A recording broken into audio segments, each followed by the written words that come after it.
expensive. My snacks, most people can afford it. Are you for it? For it?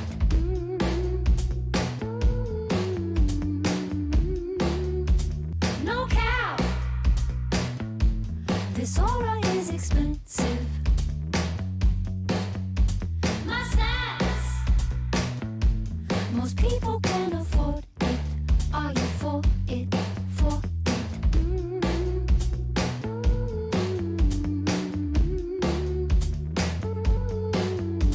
No class. Don't be late for your appointment. They pass, or I could be your biggest disappointment. Disappointment, you don't want that.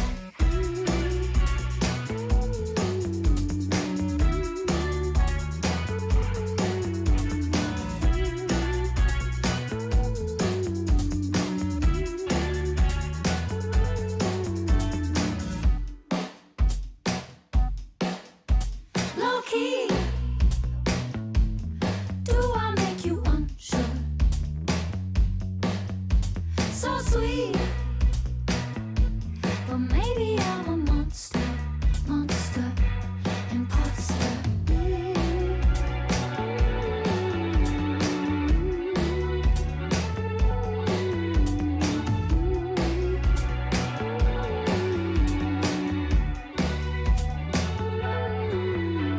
Shapes and sizes cover your eyes. You're never gonna find me out. You're never gonna, never gonna, never gonna, never gonna, never gonna, never gonna shapes and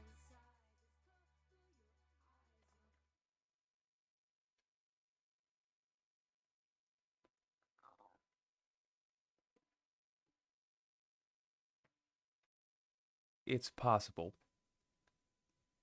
that I may have gone a little overzealous with the beard trimmer. All we can do is roll with it. Welcome to Wicked. That stands for What You Can Do. My name is Jake, and I gotta tell you, today I am going to come in hot. Excuse me.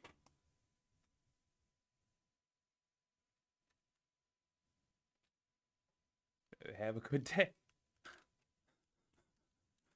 Walked in. Well, let's open it as long as we're here.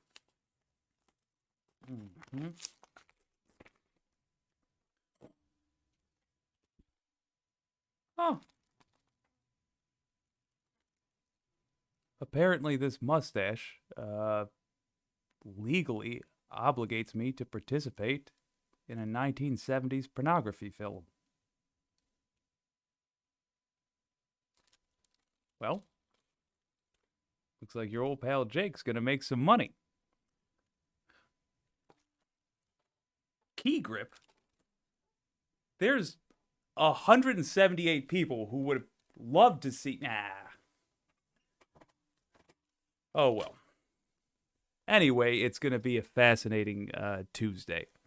Kevin McCarthy is going to get embarrassed one way or another in the House today. He's hoping to be made Speaker of the House, and it might not happen. And genuinely, it delights me to say this, I don't have any idea what's going on. It makes no sense. I don't know what strategy these Republicans are following. I don't know what their goal is. I don't know what they're hoping for. I'm fairly confident, just based on their behavior up until this point, that it's shady. But we'll get to it when we get to it. First up, let us not forget that this is a party full of criminals, the Republican Party, and Ari Melber, a.k.a. your aunt's crush, has done a pretty solid takedown of the Republicans. So has a fella that I came across called Really American. We're going to have a look at both those videos because both say the same thing in very different ways and to very different audiences. First up, Ari Melber. Also in the report, another former Trump staffer found out in advance that there would be a call to action to march to the Capitol and, as he put it, make noise. This was at a time when Trump's team was telling the authorities the exact opposite. The crowd would be at the ellipse only. So the report states that staffer's text is the earliest indication they found. Let me repeat. You're looking at a really important page from this report. That text I just read you is the earliest indication that Donald Trump did plan to wage his supporters in a call to arms to march on the Capitol. Relevant in terms of prosecution. Now that's incriminating. Remember, if all you want to do is hold a rally or a protest, you could do it any number of places in Washington. And when you pick a place like the Ellipse and make that the place and do the security for that, well, you put all your chips down there.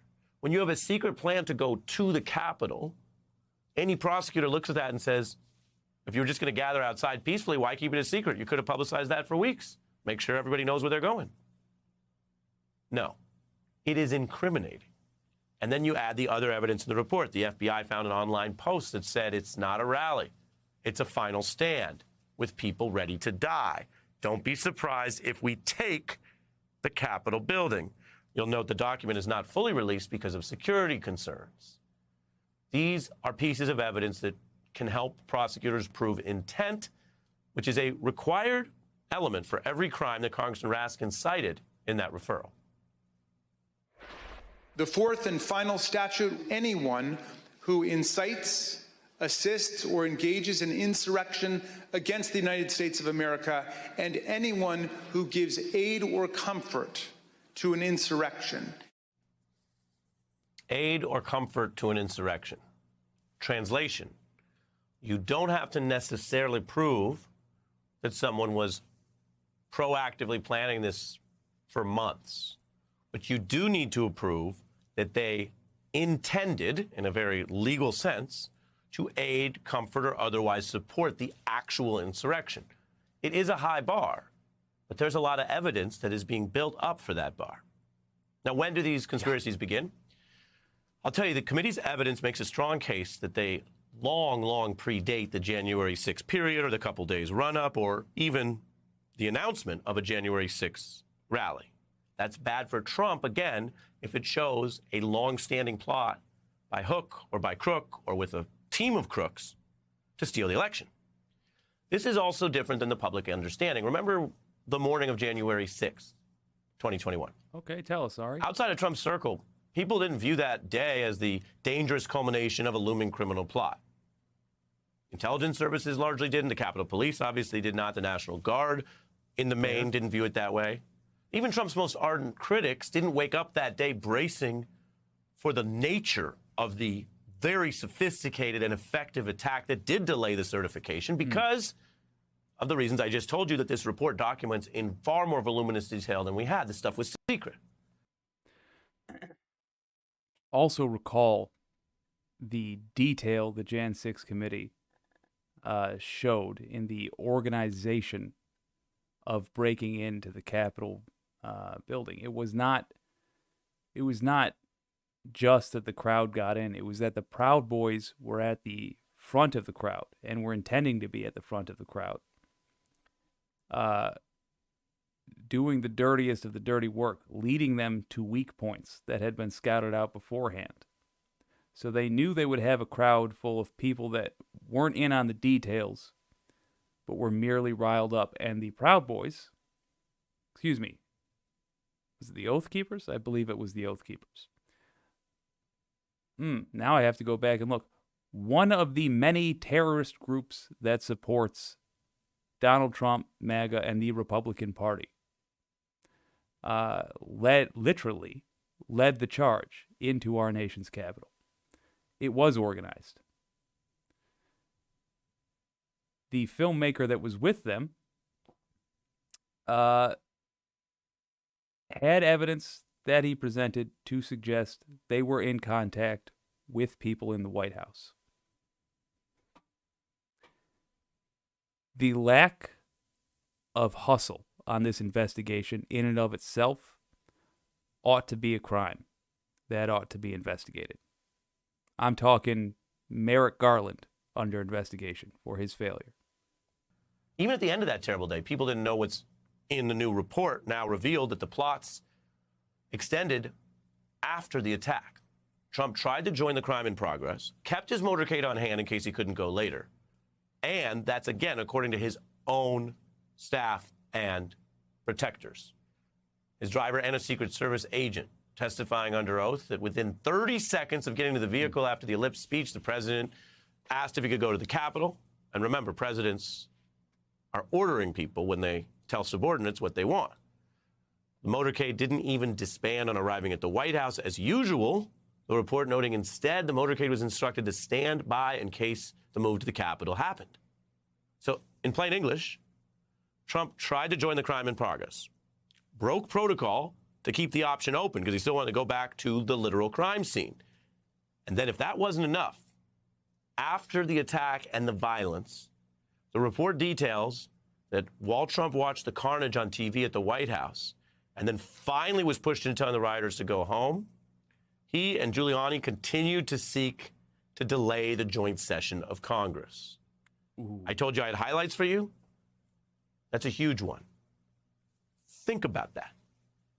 Donald Trump and his lead election attorney were still trying to enact one of the planks of the coup plot to delay and sabotage the certification, to create the kind of chaos that they thought could help them hold on to power after the attack. Continuing the plot after the violent attack is some of the hardest evidence available that the attack was part of the plot. Now, I said that in a legal way. Here's a different way to say it. If you go to do something and it gets out of hand, right? You go to drive to the supermarket, but you hit someone in the car by accident, and the prosecutors are looking at that and saying, did you murder someone with your car? Did you have an accident? What you do after the accident can be very compelling for the evidence. Do you? Very good analogy. Call the authorities? Do you administer help? Are you worried about this because it wasn't your goal? Or conversely, do you continue to do the thing that makes it look like that accident wasn't an accident, that you intended to harm someone? For example, you got back in your car and tried to hit someone again.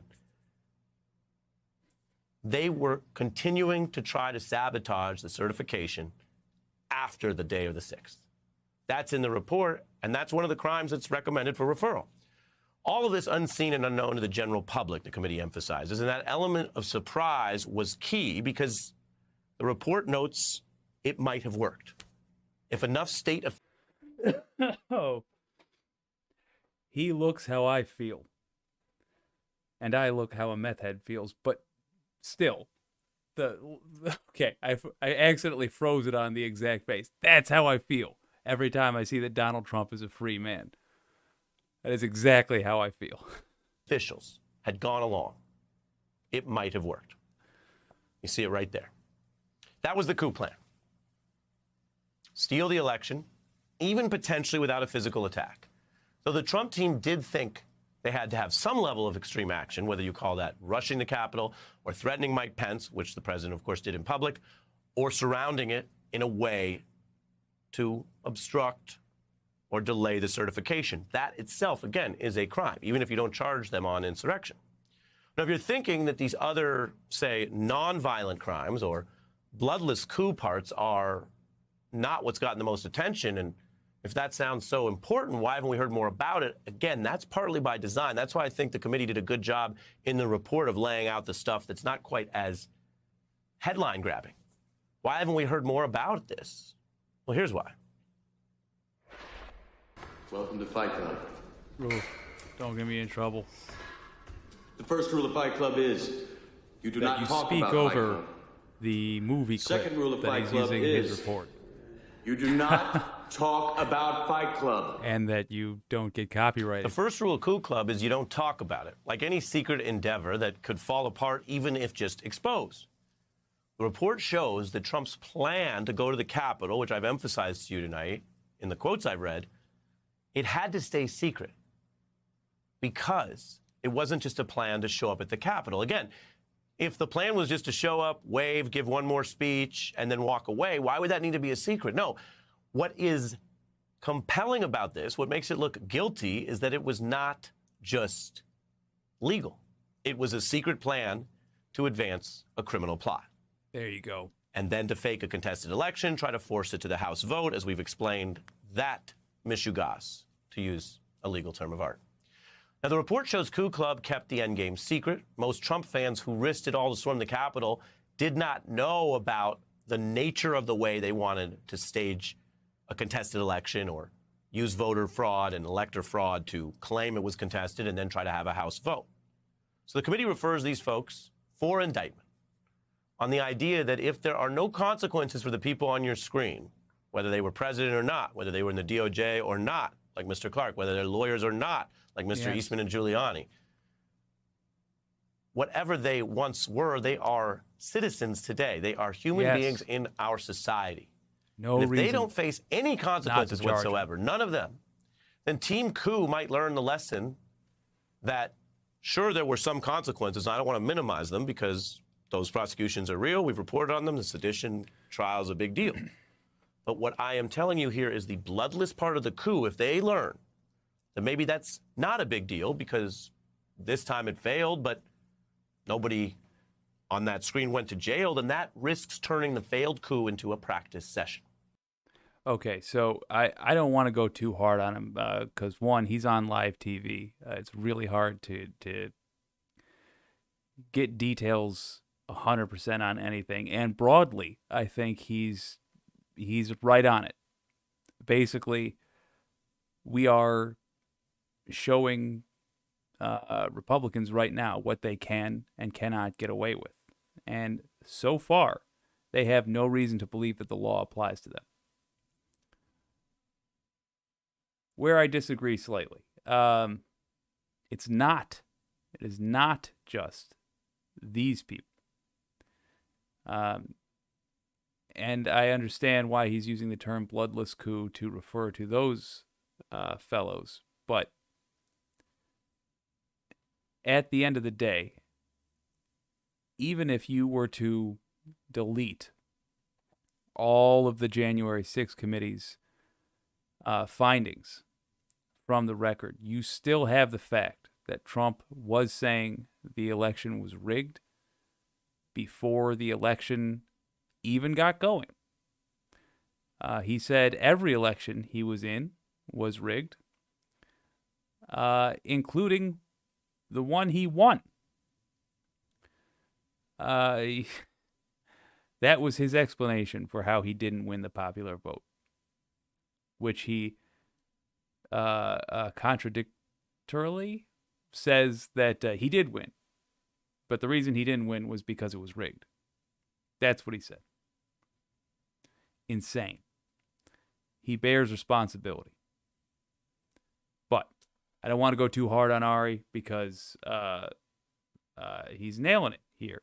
And what's really important is that we have not just two Americas, we have at least four Americas. We have right-wing and sane people, and then each of those groups is divided up between people that watch exclusively corporate media and people that have a familiarity with the internet. If you watch the internet, you have access to a variety of things, including Google, which will allow you to fact-check, which means necessarily people that do what I'm attempting to do with this channel have to dot their I's and cross their T's. Or people will jump in the comments and tell them how it is, as well they should. By the way, if I get something wrong, let me know. There's few things I enjoy more than being a nitpicky little nerd and correcting myself. But the people watching this guy are well behind where you are in terms of how bad this is, generally speaking. And it's great. It is great to know that he's out there spelling it out, putting their pictures up there, being frank about how bad it was, their participation, how criminal it was, and also that there's going to be consequences if we don't actually prosecute these people. This is it. We've given too many Republicans passes. Nixon, Reagan, George H.W. Bush, George W. Bush, Trump. All Republican presidents since Nixon have committed crimes worthy of prison time. None have been punished at all. You could argue Nixon got punished with a pardon, which made him not finish out his second term. Okay, he got an out-of-school suspension. That's what he got for Watergate. Nothing for the Chenault affair. Not a one thing. So, we are now at the point where no more passes can be given. And Ari's saying it. I got nothing but respect for that, for him saying that. He's not been someone I necessarily agreed with in the past. I have just about no critiques for this. I am sharing this with you mostly as a way to say, hey, good news. People that are normally firmly asleep are going to wake up a little bit. All right, so saying what he just said, but in a much faster way, and in a way that's quite catchy, is someone I just came across called Really American.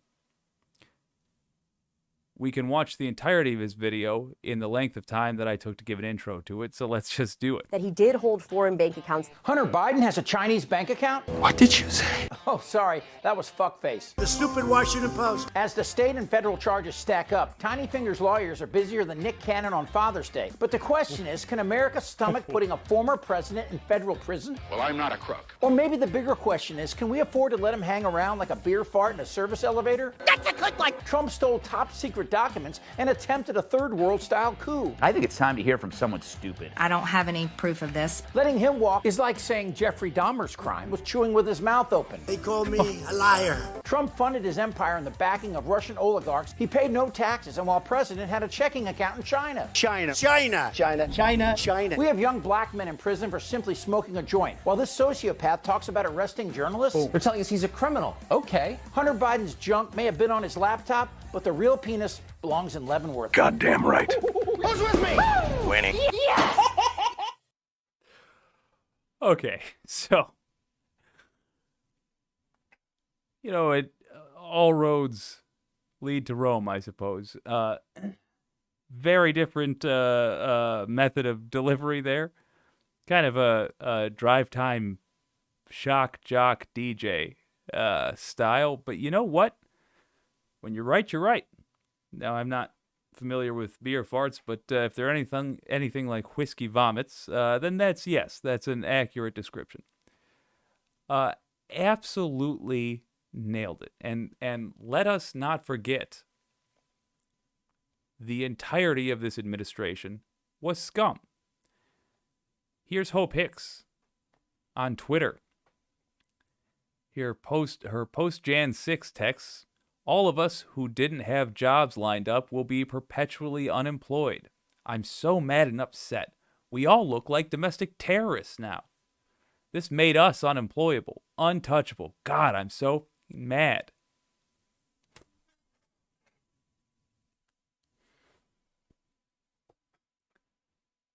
Let's take it again from the top. All of us who didn't have jobs lined up will be perpetually unemployed.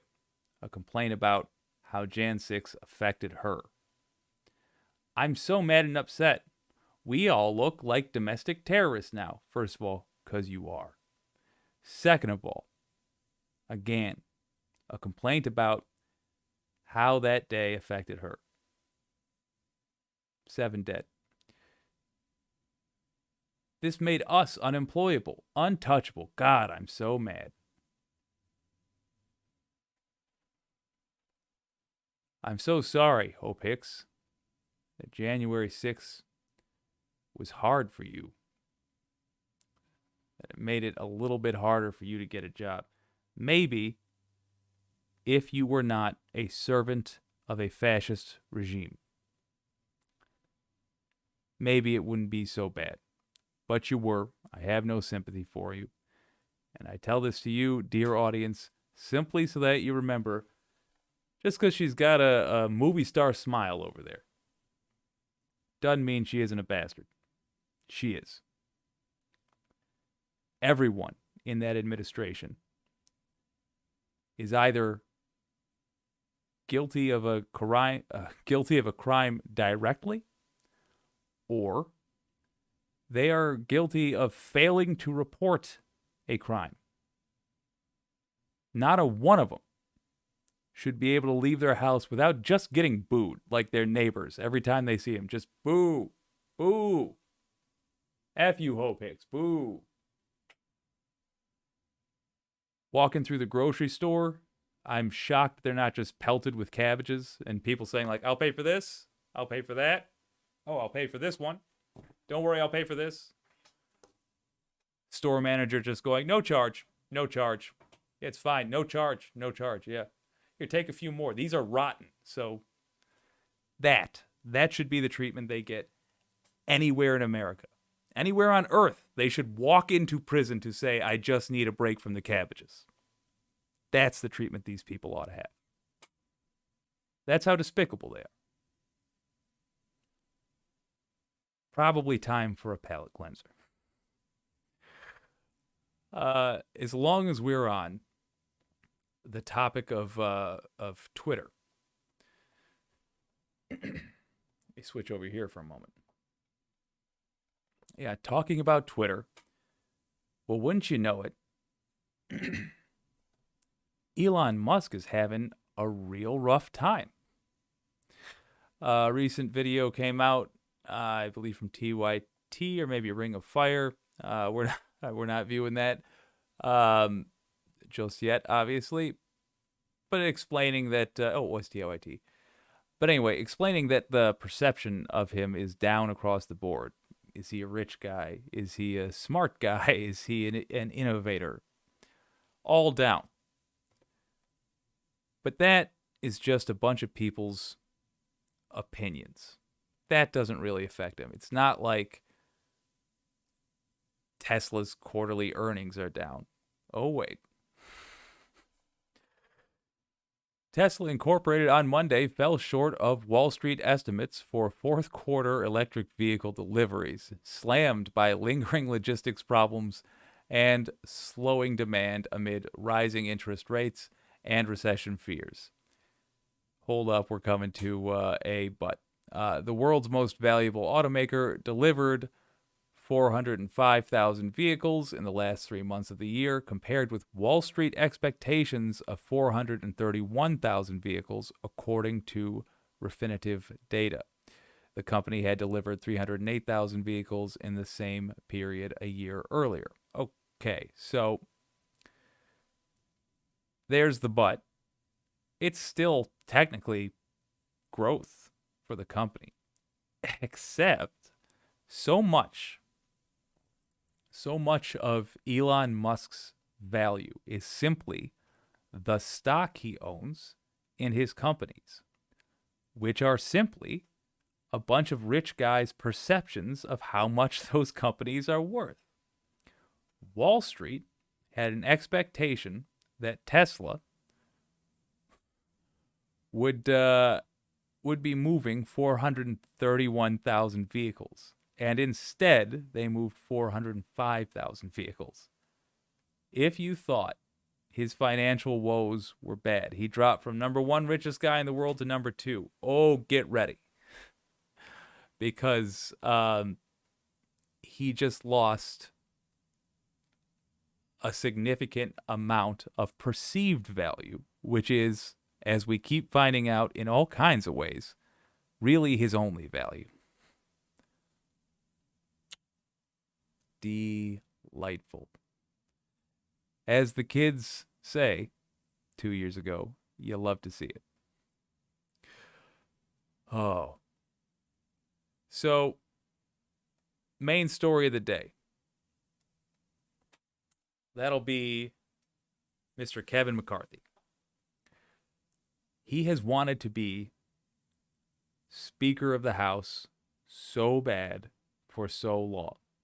He's done a lot to be Speaker of the House. He endangered America to be Speaker of the House. I don't know if you remember the days immediately following Jan 6th. But Republicans were kind of quiet. Heads hanging low. Lindsey Graham, the eternal henchman, was saying he'd had enough. And then Kevin McCarthy took a trip down to Mar-a-Lago and made a big display of showing that the Republican Party was going to forgive Donald Trump. And from there, it lampshaded the fact that no one in power was actually going to be serious about holding a Republican accountable. So don't feel bad for Kevin McCarthy when I tell you this man's in trouble. With the narrow majority that that Republicans managed to get in the House, he requires no more than 4 Republicans to vote for somebody else to be Speaker in order to not get to be Speaker of the House. To add a little delicious insult to these racists, in the time that they are doing a second vote, which is what they will have to do,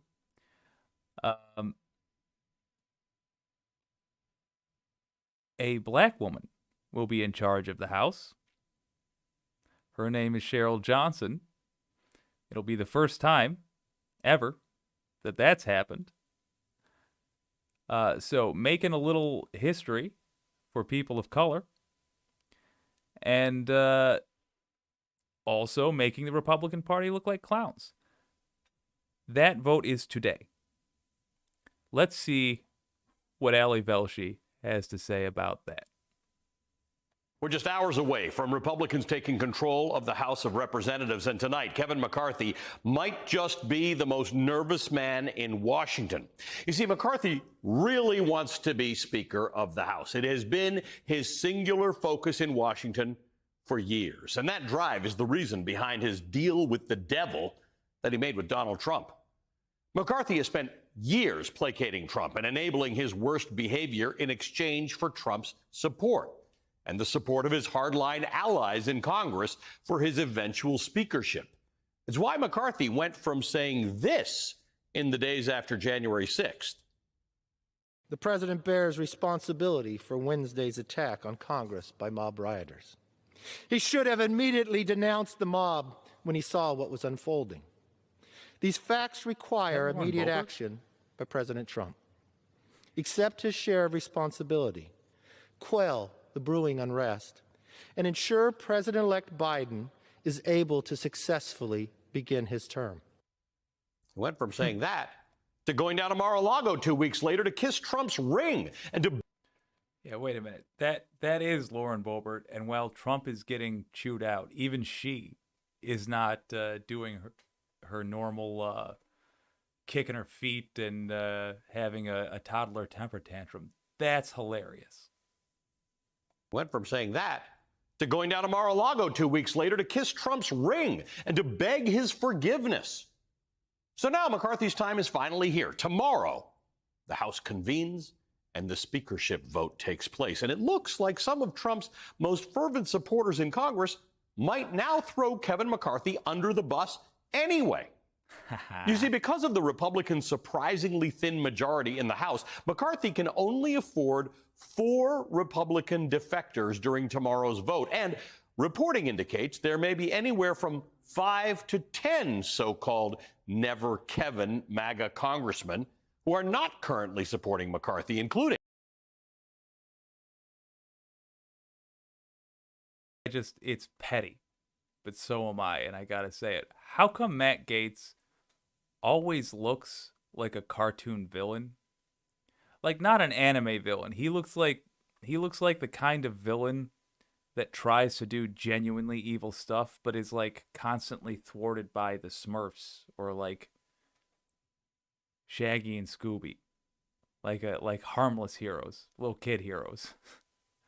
All right, we'll get back to serious stuff. MAGA congressmen who are not currently supporting McCarthy, including Matt Gaetz of Florida and Andy Biggs of Arizona. Now, if McCarthy does not get the support he needs during the first ballot of the vote, it will be the first time in 100 years that the vote goes to a second ballot. Even if McCarthy ultimately does clinch the job, he could be starting from a historically weak position, which may be why some Republican partisans are loudly pushing for McCarthy in right-wing media.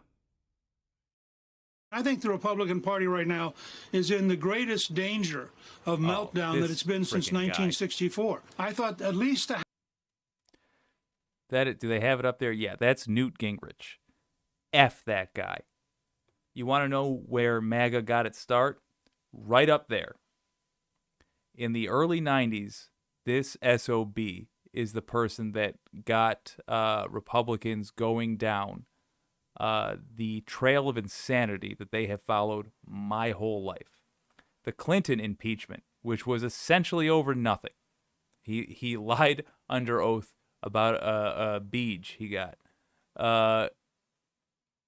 Orchestrated by this punk. Terrible human being. House was going to be a sign of stability, and these five guys decided to go out as kamikazes and see if they can't sink the whole Republican Party, and that's what they're doing. This is not about Kevin McCarthy. This is about the right of any five members to basically throw away the entire rest of the conference. And the would-be speaker himself is making an enormous number of concessions to shore up support for his bid, including reinstating the Georgia Congresswoman Marjorie Taylor Greene to her committee assignments, which she previously lost as punishment for past statements advocating violence against members of Congress and spreading offensive conspiracy theories. McCarthy's also reportedly pledged to support Marjorie Taylor Greene's bonkers proposal to hold investigations into whether January 6th insurrectionists are being held as, I hope you're sitting down, I'm not, political prisoners. Jesus But it doesn't end there. McCarthy's also promised to bring back an old congressional rule called motion to vacate the chair. As McCarthy's proposed it, the rule would allow any group of 5 disgruntled Republicans at any time to force a vote on whether or not to fire him as Speaker. It's the same process, by the way, that was essentially used to push the former Republican Speaker, John Boehner, out of the job back in 2015. Bringing it back would effectively kneecap McCarthy's speakership from the get-go. But in a recent letter, 9 current and incoming House Republicans told McCarthy that even those concessions don't go far enough. Now, see, this is where it gets weird. Hold on a second. Remember that these people appear to do random stuff all the time. It's only random if you're like, but what legal reason could they have for doing that? What sensible, ethical reason could they have? They always try to analyze it as though these are like human beings. They're not. No, I mean, look. My only point is that they think they're going to gain something from this. On its face, Ali Velshie's baffled. Chris Hayes is baffled. Your old pal Jake is baffled. I don't know what it is, other than I am personally certain that it's dastardly. Either they think they're going to get some kind of political power, although I don't know why the 5-vote rule wouldn't be enough in terms of that. Why would you push your luck? Or there's some personal grudge, or we're going to find out there is some sort of a bribe that has been given. It's entirely possible that, and now let me be clear, this is wild speculation. This is a what if as an example of the kind of thing I'm thinking about. It's entirely possible that they are trying to start a third party by making the Republicans be weak, look weak by actually being weak. And then using that as a jumping off point to say, we're forming the MAGA party. It's wild stuff, but I do know this. It's great for progressives. Love watching the snakes eat each other. Even more groveling and appeasement before the day is done tomorrow. For his part, McCarthy's projecting confidence. Is he? McCarthy, do you have the votes for Speaker locked in tomorrow? I think we're going to have a good day tomorrow. What else can he say, though? You know? What are your conversations like with members? Good to see you. Are you prepared to make more concessions in exchange for more support? That hurts. I hope you all have a very nice New Year's. Oh, yeah, real A confident. staffer, by the way, from McCarthy was even seen wheeling McCarthy's belongings into the Speaker's office, which could make for an awfully embarrassing scene should he ultimately lose. But even if he wins, it certainly seems like his deal with the devil, with Trump and Trumpism, will end like it always does, in further embarrassment and betrayal. Annie Carney is a congressional correspondent at the New York Times, where she reported on Kevin McCarthy's struggles to keep his conference in line. Tim Miller is a former spokesman for the Republican National Committee, who's currently a writer-at-large at The Bulwark. They both...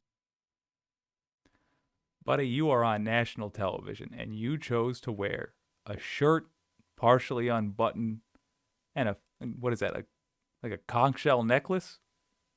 What on earth are you doing, dude? Join me now. Good evening to both of you and a happy New Year. Annie, nice to see you again. What's the likelihood of I shall stay on screen of Kevin to McCarthy cover being his Speaker shame. by the end of tomorrow? Damn it. Damn it. Even his allies are saying they don't quite see a path to 218, the magic number that he needs to win the vote. But, you know, there's still hours to go. There's deals to do. It's difficult to see how it works out. As you said, there's 5 hard no's. Perhaps even more concerning than that is these 9 or 10 Republicans that signed this letter on Sunday, who are kind of, we don't know where they are. They're indecisive. It's harder for McCarthy to count votes when he doesn't quite know where they stand. That included a few incoming freshman lawmakers. So the numbers aren't there for him right now. Something could happen between now and tomorrow morning. One thing that pro-McCarthy people are saying is the biggest thing he has going in his favor is that there's not a clear alternative. We can talk about that a little bit later, but there's not, like, their main argument has been, okay, you don't like Kevin McCarthy, but who is, so what? So what's your plan? There's not a, there's not like a Paul Ryan standing in the wings right now. So they think they have that going for them. We'll see. I'm not going to make a prediction right now. This is a very volatile situation. You are wise. You've been in this business for a long time. You're wise enough to do that, not to do that. Tim, let's address what Annie was saying. She said we'll talk about it later. Let's talk about it right now. There isn't a clear alternative. There's Andy Biggs, who some people voted for. About 15% of the conference suggested they might take him. I don't know whether that was just a protest. But what happens if Kevin McCarthy doesn't have the 218 he needs? Do they just keep voting until they decide on Kevin McCarthy? Because look, I guess anything can happen. What are some of the possibilities? How rich is Biggs, and does he own real estate? Questions for later. Conceivably, they keep voting until they end up with Kevin McCarthy, and I think the 5 "quote unquote" never Kevins get their scalp, get more concessions. Maybe you move that motion to vacate down from 5 members to just 1 member, and so I think that there is a potential alternative in Steve Scalise, though he's not running for it. He comes from the more conservative part of the caucus traditionally than McCarthy hasn't made as many enemies in MAGA world as McCarthy has, despite all of his efforts to suck up to MAGA world. But again, Scalise isn't trying. So I think that would be a kind of situation where he might emerge should you get to ballot 4, 5, 6, and it becomes clear that these never McCarthys really aren't going to budge. I think the reality of this situation is that McCarthy is more likely than not to end up getting it. You get at least one of the 5 to give in, and then he has the votes. But he's not speaker in any meaningful sense if these folks are running the show, right? If they're in charge, and he might get the bust, he might get to sit behind Biden at the State of the Union, but who's actually the leader of the party, if he has to make concession after concession to the Matt Gaetzes of the world?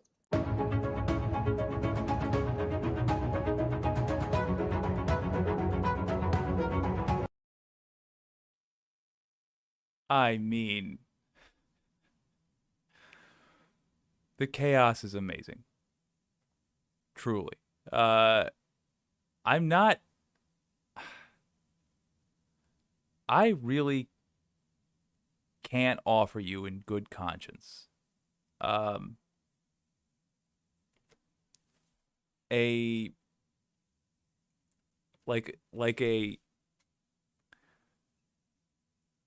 like 2 or 3 scenarios that make sense for why they are doing this. I can only tell you things like pushing for a third party, literally bribed by another politician. If I had to put money on it, I would say pushing for a third party. But man, it is only in the realm of wild things like that where we will find an answer for this, because within American politics, the rules that are set, if you're playing honestly, what they are doing makes no sense. But I don't like them, so I love their terrible strategy. Ooh, it's a good Tuesday. I've had a lot of good Tuesdays lately. Well, you may recall that yesterday we talked about a rare good politician from Florida, Maxwell Frost. He's a progressive. He's a realist. So progressive. And we saw a clip of him on ABC giving an interview, during which, as a small portion of that interview, he mentioned it's expensive, or when asked about the expense of moving to D.C., he said he was going to have to couch surf for a little bit. Well, it turns that you might recognize a portion of that clip in this segment from Joy Reid, because Republicans, being dumb and scummy, tried to pick on him for it, and of course, he, being a progressive, is smarter than they are, and so he annihilated them on social media, and it's pretty fun to watch.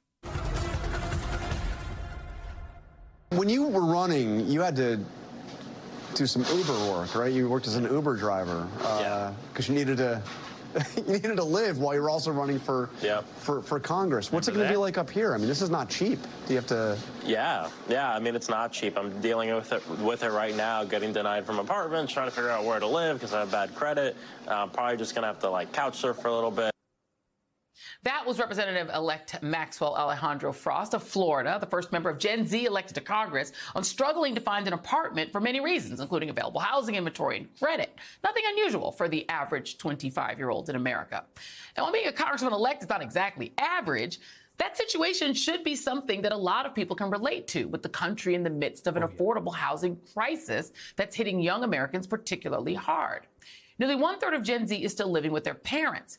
And among those who have been able to move out, 1/3 are spending about half of their monthly income on rent. But the Republican Party clearly doesn't care about that. Instead, the RNC research team mocked Frost in a tweet for having to couch surf with a salary of $174,000 a year. Frost clapped back, tweeting, LOL, so out of touch that they don't understand how renting an apartment works. Let me break this down. I don't get my first paycheck till February, and I don't have a lot of money. When you move into an apartment, you pay first, deposit, sometimes last, and for furniture. The RNC research team. The RNC research team. Oh, they are idiots across the board. It's amazing. Joining me now is Congressman-elect Maxwell Alejandro Frost. And Congressman-elect, it's great to see you again. And I am somebody who does remember what it's like to do rent. And it's changed a lot even from when I was your age. I mean, back then you could just do first and last. Now a lot of these places want first, last, and additional security deposit. Like, it actually is really expensive to rent. And DC is one of the most expensive places to rent. So talk a little bit about your experience of just trying to find an apartment. Well, thanks so much for having me on. I mean, it's difficult. And, there's millions of Americans who face this on a daily basis across this country. We know that it's expensive to move in somewhere. Like I said in the tweet, it's not just, your rent. You got first, you got last, you got deposit, you got to furnish it. A lot of leasing agencies and a lot of these management companies are actually viewing the amount of money that you pay for your application fee and to run the credit check as a source of revenue. We see some of these fees going up to $200 at the maximum. And so it just shows that moving in is unaffordable for so many people. You got to have so much capital on hand. And for me, this is my second place I'm looking for, right? I mean, I've seen a lot of Republican folks clowning me on Twitter, saying, oh, you can't afford an apartment. This is my second apartment. I have a home in Orlando. But it just goes to show that there's a lot of work that needs to be done on affordable housing, especially in protecting renters and tenants. I mean, I'm just spiking the football a little bit, but we did talk about affordable housing as being a local progressive issue. If you want to start getting involved, great jumping off point. Thank you, Mr. Frost, Representative Frost. If you want to start getting into local politics, one of the issues to get familiar with is affordable housing. That is a frontline battle for progressive politics. Definitely worth looking into. At the very least, if you decide, I'm going to start showing up at city council meetings. Affordable housing is the topic to look out for. I mean, and you live in Orlando. I mean, Florida is one of the most expensive places to live in this country. Let's just be clear. It's expensive like on New York and California level. There's just a list here that shows the states with the highest rent, one-bedroom rent estimates. D.C. doesn't even rank. It isn't even in there. It's number 10. Washington State's number 10. But Hawaii's number 1, New York, California, Virginia. Florida's number 6. Florida's actually really, really expensive. You're talking about like 1.4 or, $1,418 a month. But the other piece is, and I think a lot of Americans can relate to this, you talked about credit. Credit will keep somebody, even if they are making a decent salary. And, a congressman's salary is a pretty good salary, but credit will keep you out. And sometimes the credit checks for renting are even tougher than the credit checks for buying. Let me pause that for a second. Sometimes this gal gets it, man.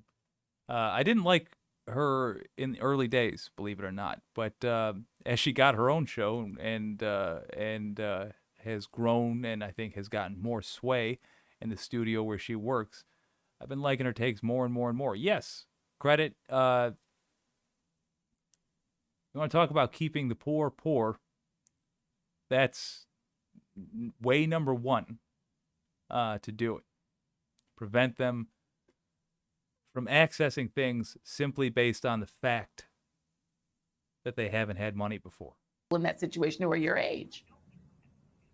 The poor is us. Yeah, exactly. And look, when it comes down to my campaign, I worked at Uber to pay my bills. It didn't cover everything. I had to run up a lot of my credit cards to be able to just live while I was campaigning. And that affects your credit. Believe it or not, I had amazing credit before I ran for Congress. And now, not so much. Real time correcting my bad take. A lot of us over 52, the poor is basically everybody who isn't rich. We do not have much of a middle class remaining in the U.S. That's a rant for another time. This is Max's time to shine. And so I'm working through that. And the other thing that's funny from this RNC research account is they're acting like I get a lump sum of, $174,000 on day one. And that's not the way that a salary works. I don't get paid till February.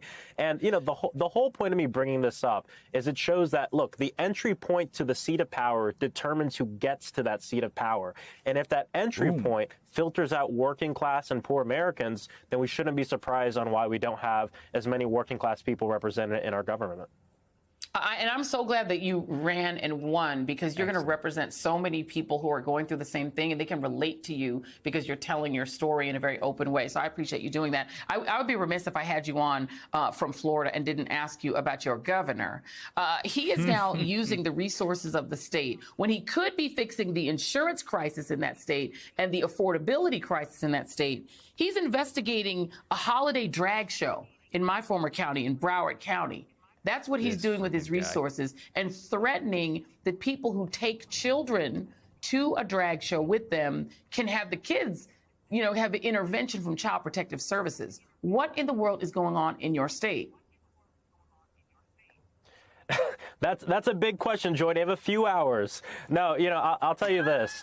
Our governor is more concerned with children going to drag shows than he is with children getting shot in their classrooms, than people getting shot on the street. And it shows the hypocrisy. I mean, look, due to his failures to provide for working class people, he's scapegoating vulnerable communities. You can't afford your rent, it's the problem of drag queens. You can't afford this, it's the problem of our LGBTQ plus community, or immigrants, or black people, or poor people. And I think Floridians are going to see right through it. And look, part of what I see my job as is obviously the work of legislating here in D.C., the work of power building at home in Orlando, but also communicating. Every time this governor does something that's dangerous, and we see him do this all the time, he acts like a dictator, and we have to be honest and blunt about it.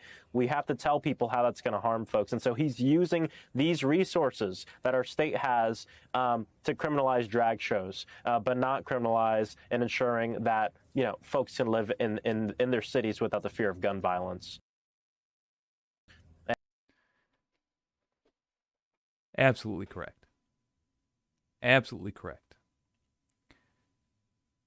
I mean, that right there gives me hope. We got a chance. We have a chance. That man, Max Frost, comes from the hell pit that is Florida currently.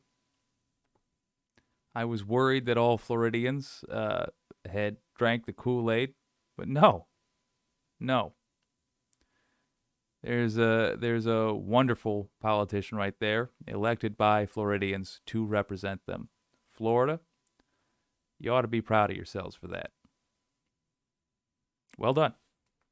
Let's let him finish up. And we see right through it. Well, thank you, and tell him about it before he bans history and information in that state, because he's on something with his supposed free state of Florida. It's something to behold. Congressman-elect Maxwell Alejandro Frost, come back anytime. Thank you, and good luck finding an apartment in D.C. All right. And so, I mean, just wonderful to see that Max Frost, he's not even sworn in yet, and he's already having a positive effect on American politics. I'm looking forward very much to the legislation he gets to do. Unfortunately, he's going to be going into a branch of government that will have a Republican majority currently. But who knows what's going to happen? Today is the Speaker of the House vote. And apparently Kevin McCarthy does not have the votes. Who will be Speaker of the House then? It wasn't immediately clear. Now, arguably, if there's been some dealing behind the scenes, in the second vote today, assuming McCarthy doesn't pass the first one, we will get a candidate, a very Republican guy that does very evil Republican things. But I mean, every victory compounds. When we get somebody like Max Frost going to Washington, it has a positive effect for all of us. It is a voice of sanity. It has been a great start to 2023 already. We're in day 2. Well, day 3 now. I've been watching so much news, I'm literally losing track of time. 3 days into 2023, and I've been smiling for most of it. I want to close out with one more brief segment. Yesterday, I put out a video. I believe it's called How We Get Big Money Out of Politics. It was a response to a poll we did asking what you most wanted to hear for. The more I think about that video, the more I think there's too much talk. Here it is. You want to know how to get big money out of politics? There's a link in the bottom of this stream. There's going to be a link in the bottom of the upload when I re-upload it in about, given processing time, 40 minutes. If you want to volunteer for that organization, volunteer for that organization. If you don't want to do that, all you have to do to get big money out of politics, write your representative, write your senator, write your governor. Google who they are for finding your representative. I have a link specifically for that. When you find your representative, go to their contact page. It will tell you how to contact them. Every one of these people has an email and a phone line which is dedicated to taking calls from their constituents. That's you. Tell them the words written in the description. I want you, as my representative, to publicly endorse the Restore Democracy Amendment. When you say you want big money out of politics, the Restore Democracy Amendment is the form that will take. It would be an amendment to our Constitution which would give legislators the right, which they currently do not have, to ban big corporations from dumping millions and millions into the political candidate of their choice, and therefore buying their loyalty, and therefore deciding what the laws are. We have a fourth branch of government right now. It's a fact. Corporations dictate what the laws will be. Do you really want King Ronald McDonald telling you how you're going to be able to live your life? They use this to avoid paying taxes. In other words, they use this to do business in our country and avoid paying for the roads that they use, the schools which teach the children which they hire, and then steal from. They use this to degrade worker protections. They use this to create so-called right-to-work laws, which in fact kill unions. This is what corporations do.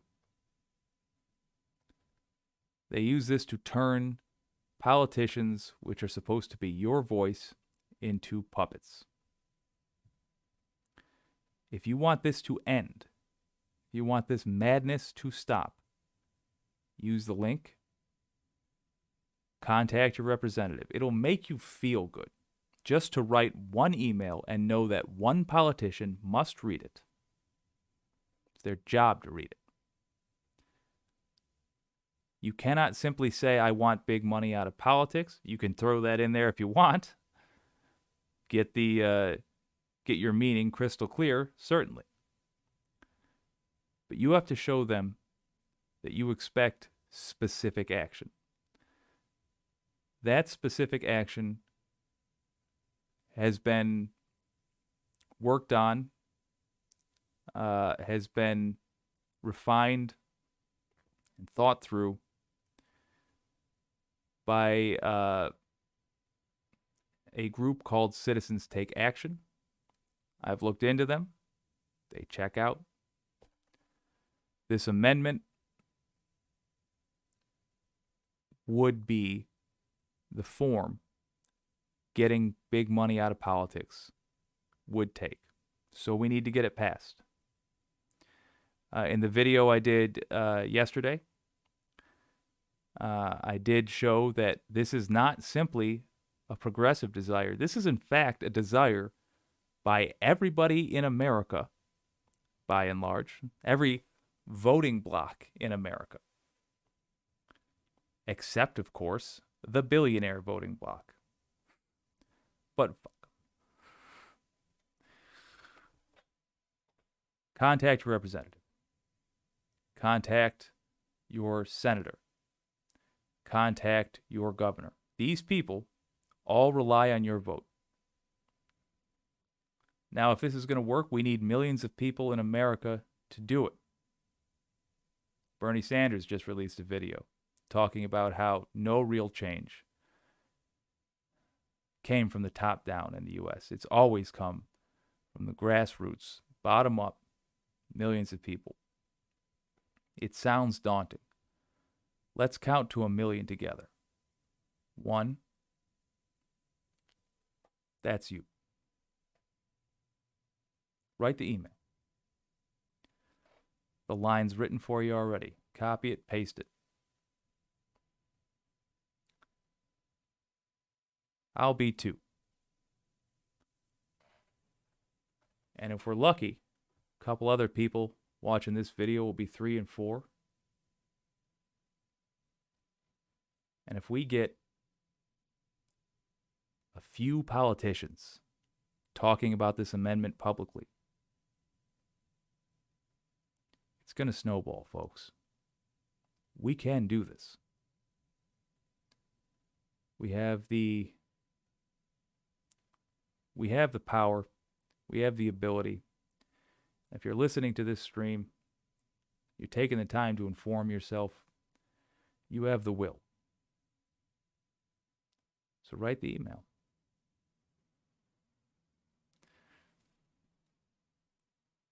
This is a brand new channel. And I'm taking a big gamble on it.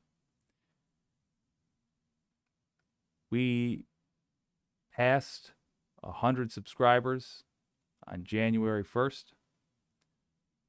And when I got up bright and early to start putting together this video, we were at 178. Made my morning yet again. If you found this useful, if you think leftist content is a benefit for America, I encourage you to give us a like and a subscribe. This has been Wicked, WYCD. It stands for What You Can Do. My name's Jake. I'll see you tomorrow.